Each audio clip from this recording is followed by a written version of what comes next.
A Christmas Carol by Charles Dickens. Stave 2, the first of the three spirits. Continued. Scrooge said he knew it, and he sobbed. They left the high road by a well-remembered lane, and soon approached a mansion of dull red brick, with a little weathercock-surmounted cupola on the roof, and a bell hanging in it. It was a large house, but one of broken fortunes, for the spacious offices were little used, their walls were damp and mossy, their windows broken, and their gates decayed. Fowls clucked and strutted in the stables, and the coach-houses and sheds were overrun with grass. Nor was it more retentive of its ancient state within, for entering the dreary hall and glancing through the open doors of many rooms, they found them poorly furnished, cold and vast. There was an earthly savour in the air, a chilly bareness in the place, which associated itself somehow with too much getting up by candlelight and not too much to eat. They went, the ghost and Scrooge, across the hall to a door at the back of the house. It opened before them and disclosed a long, bare, melancholy room, made barer still by lines of plain deal forms and desks. At one of these a lonely boy was reading near a feeble fire, and Scrooge sat down upon a form and wept to see his poor forgotten self as he used to be. Not a latent echo in the house, not a squeak and scuffle from the mice behind the panelling, not a drip from the half-thawed waterspout in the dull yard behind, not a sigh among the leafless boughs of one despondent poplar, not the idle swinging of an empty storehouse door, no, not a clicking in the fire, but fell upon the heart of Scrooge with softening influence, and gave a freer passage to his tears. The spirit touched him on the arm, and pointed to his younger self, intent upon his reading. Suddenly, a man in foreign garments, wonderfully real and distinct to look at, stood outside the window with an axe stuck in his belt, and leading by the bridle an ass laden with wood. "Why, it's Ali Baba!" Excuse me. "Why, it's Ali Baba!" Scrooge exclaimed in ecstasy. "It's dear old, honest Ali Baba! Yes, yes, I know.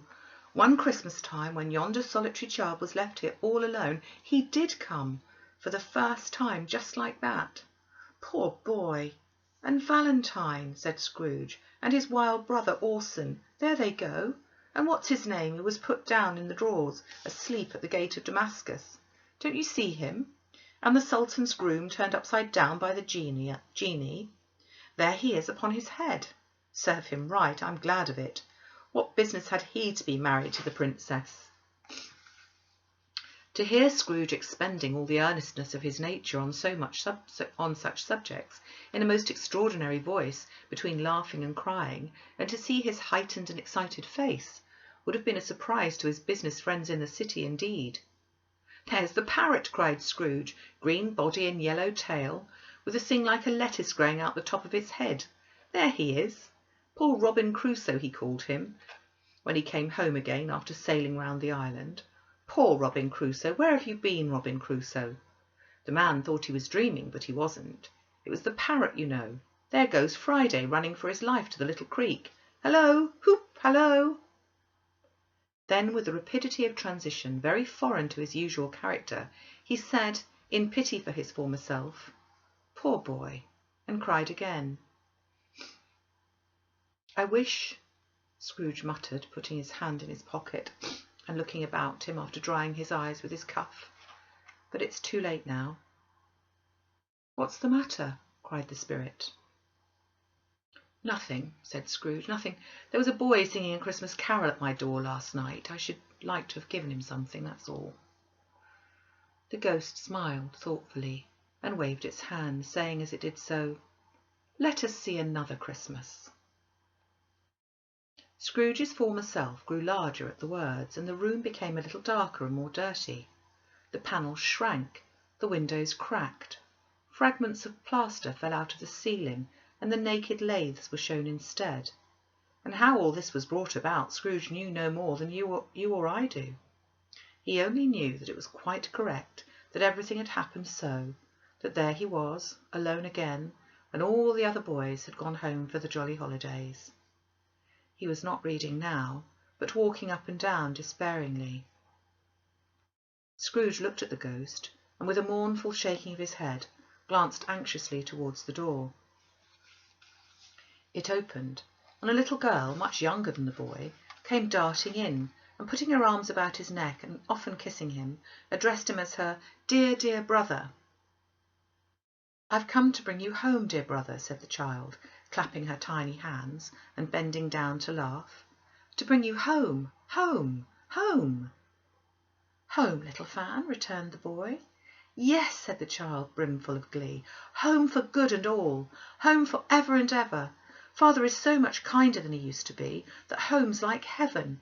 He spoke so gently to me one dear night when I was going to bed, that I was not afraid to ask him once more if you might come home. And he said, yes, you should, and sent me in a coach to bring you. And you're to be a man," said the child, opening her eyes, "and never come back here. But first we're to be together all Christmas long, and have the merriest time in all the world." "You are quite a woman, little Fan," exclaimed the boy. She clapped her hands and laughed, and tried to touch his head, but being too little, laughed again and stood on tiptoe to embrace him. Then she began to drag him in her childish eagerness towards the door, and he, nothing loath to go, accompanied her. A terrible voice in the hall cried, "Bring down Master Scrooge's box there," and in the hall appeared the schoolmaster himself, who glared on Master Scrooge with a ferocious condescension, and threw him into a dreadful state of mind by shaking hands with him. He then conveyed him and his sister into the veriest old well of a shivering best parlour that ever was seen, where the maps upon the wall and the celestial and terrestrial globes in the window were waxy with cold. Here he produced a decanter of curiously light wine and a block of curiously heavy cake, and administered instalments of those dainties to the young people, at the same time sending out a meagre servant to offer a glass of something to the post-boy, who answered that he thanked the gentleman, but if it was the same tap as he had tasted before, he'd rather not.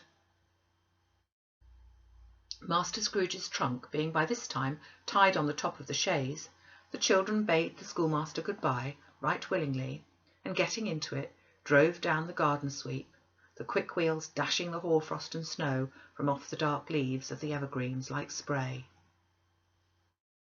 "Always a delicate creature, whom a breath might have withered," said the ghost. "But she had a large heart." "So she had," cried Scrooge. "You're right. I'll not gainsay it, spirit, God forbid." "She died a woman," said the ghost, "and had, as I think, children." "One child," Scrooge returned. "True," said the ghost. "Your nephew." Scrooge seemed uneasy in his mind, and answered briefly, "Yes." Although they had but that moment left the school behind them, they were now in the busy thoroughfare of a city, where shadowy passengers passed and repassed, where shadowy carts and coaches battled for the way, and all the strife and tumult of a real city were. It was made plain enough by the dressing of the shops that here too it was Christmas time again, but it was evening, and the streets were lighted up.